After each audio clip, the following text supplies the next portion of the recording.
The following was one of the easiest and most basic lessons I have ever learned.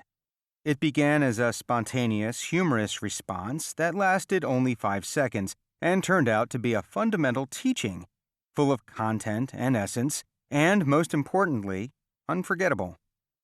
This lesson came from an American Airlines pilot during a flight a number of years ago from New York to Los Angeles. I met the pilot at the entrance to the plane. He was greeting the passengers as they boarded.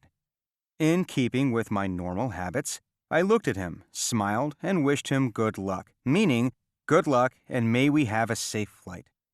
The pilot looked at me with a keen expression and smiled slyly. "Luck?" he asked, and his words were as sharp as an arrow. "I hope that you are not boarding this plane with me and trusting to luck. Surely you have faith and believe that I learned to fly and that I know what I am doing." Yes, he was right. I smiled, thanked him for the lesson, and went to my seat to jot it down. I never wanted to forget it. I asked myself how many years of studying at the University of Life one needs to understand such simple insight. In order to succeed in any domain in life, you must acquire the necessary and relevant knowledge. If you know what you are doing, you have a better chance of success. If you do not know what you are doing, you are almost certain to fail. I must admit that since that lesson, my ears have become ultra-sensitive to the blessings that are heaped upon a bride and groom on their wedding night, a benediction which is so customary as to be even almost banal. Since that flight, I have asked myself if we are correct when we imply that luck is the basis for the consequences of a lack of premarital preparation. Do we enter this long and exhausting, complicated and complex arrangement, one which requires that we relinquish the desires, hopes, and traits to which we are accustomed, not to mention the sole proprietorship of our financial, emotional, and mental reality, and put all our trust in luck? Can luck save us when we leap from the cliff of independence into the abyss of human captivity?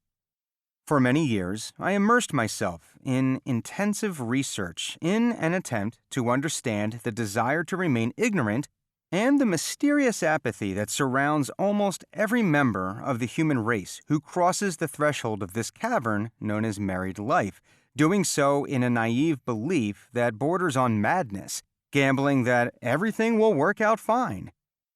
I was even more surprised when I realized that we tend to act logically in every other area of life. It is only when setting out on this most important venture that we invest less and less into the preparations and background research. In every professional area in life, from hairdresser to plumber, from kindergarten teacher to general practitioner or attorney, the world understands the necessity of prior training.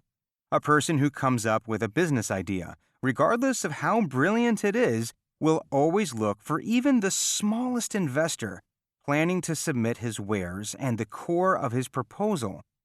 However extraordinary the idea, what are the chances that a potential investor will invest $10,000 in a project if he does not receive satisfactory answers to his questions regarding the business plan, the product being sold, the owner's understanding of the market, marketing methods, the developer's awareness of the risk level versus the chances of success, and so forth?